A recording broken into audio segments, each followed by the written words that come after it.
అరే wow mummy, ఈరోజు chicken curry, అందులోటి కొత్తగాను try చేసావా?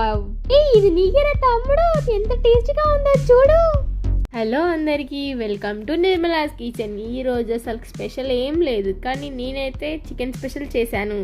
అసలు ఈ కర్రీ అయితే అనుకోకుండా టేస్టీగా యమ్మీగా వచ్చింది.